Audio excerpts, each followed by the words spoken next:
my initial reaction is that it was a real big waste of time. Frankly, Kevin McCarthy created a dynamic that was unnecessary. This is a false crisis. A debt ceiling is about raising the debt ceiling is about paying past bills, and the idea that somehow, as one of his members, Matt Gaetz, said earlier in the week, that they were going to shoot the hostage, meaning the American people and our economy, in order to get extreme fiscal restrictions that are not part of this negotiation, are actually part of an appropriations process, was just ludicrous. So I'm relieved.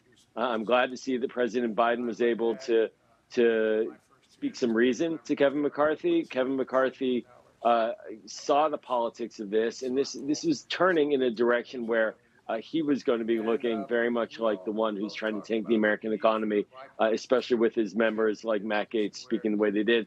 And don't be surprised if they speak that way next week before the vote on the House floor, where many of those members may even begin to threaten vacating Kevin McCarthy's speakership to try to prevent a passage of this bill.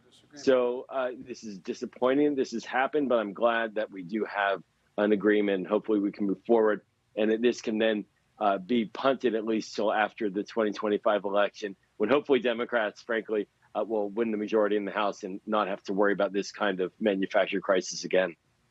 A lot to be seen, a big election coming up. And of course, this is just a framework deal. We have to see what the reactions will be from lawmakers who are starting to get these details being briefed just in the last few minutes, actually, by Republican Speaker Kevin McCarthy on a conference call.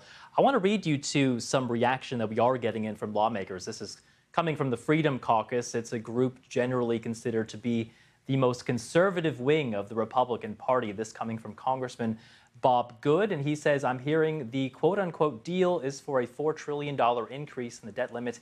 If that's true, I don't need to hear anything else. No one claiming to be a conservative could justify a yes vote. Now, Leanne, I mean, we've been talking about the difficulties that you might find on the more extreme sides of both parties. What do you make of what we're hearing coming from some of the more far-right members of the Republican Party? Yeah, so reaction is just starting to come in, but Bob Good is someone that I didn't expect really to support this. And there's a whole host of members. I would actually be shocked if any members of the Freedom Caucus, there might be a couple that do support this. But I think that what Republican leadership went into this knowing is that the Freedom Caucus, there's about 36 of them, they're probably not gettable in this situation anyway. When Republicans decided to force the administration to negotiate on the debt limit by tying it to government spending, the Freedom Caucus was always saying that the bill that the Republicans passed that cut spending, like you said, by $4 trillion over 10 years is their bottom line. That is what has to be agreed to. Well, most Republicans had been saying, well, this is just our opening offer. And so there was really a disconnect there between the Freedom Caucus and most in the Republican Party. And, but then there's also questions on who in the Democrats are going to support it or who is not going to support it. But I think that, Republicans have historically been much more resistant to lifting the debt limit. And so it's going to be a much harder task for McCarthy and his leadership team to try to sell this to them, because he has said that he wants to get a majority of his conference to vote for it. And that seems like a pretty tough task at this point. Yeah, Joel, how about you? Just speaking from the, go ahead.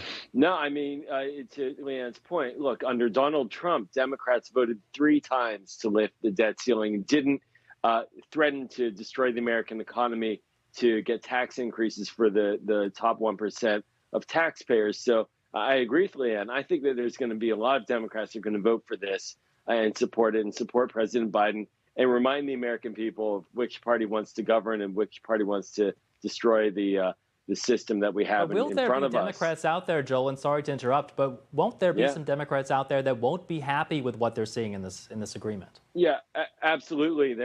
Without a doubt, there's a chunk of progressive Democrats who've been very concerned that President Biden didn't actually go further than he has been and use the 14th Amendment, use that clause to essentially say that he can unilaterally raise the debt limit.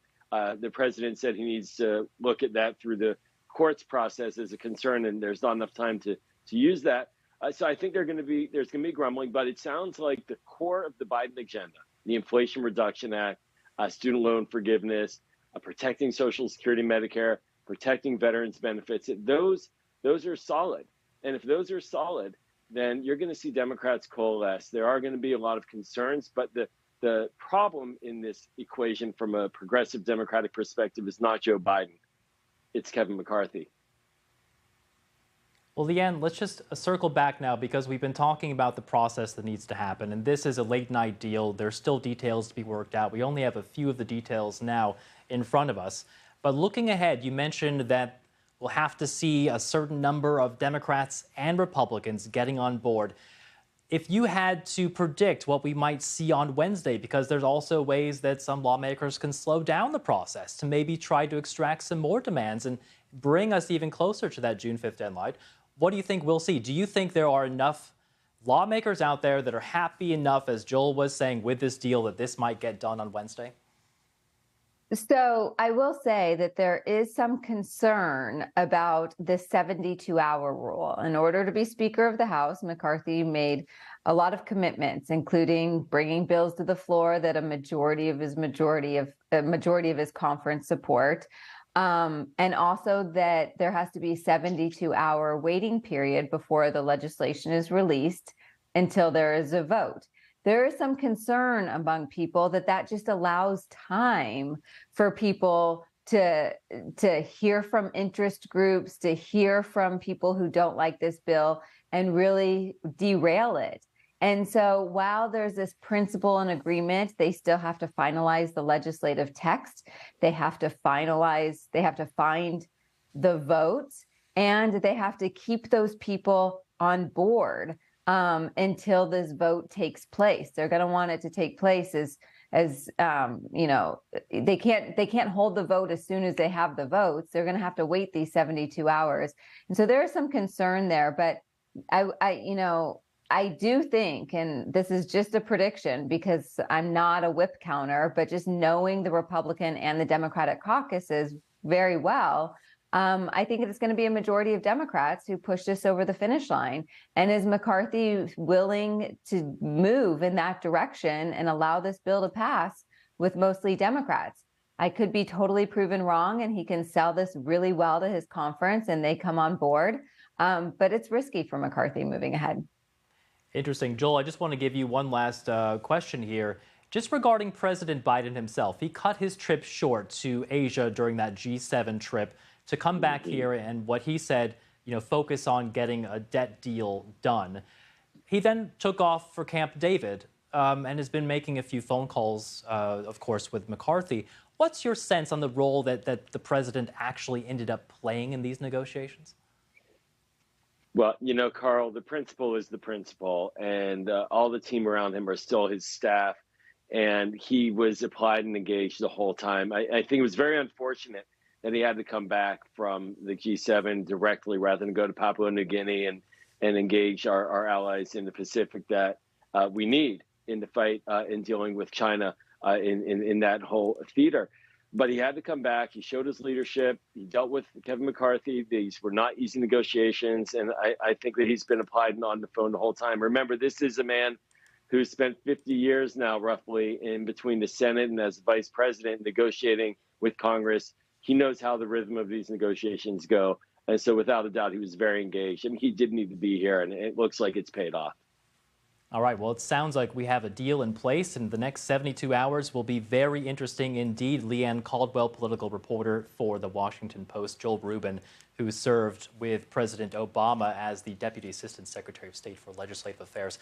Thank you so much to you both for joining us on this Memorial Day weekend.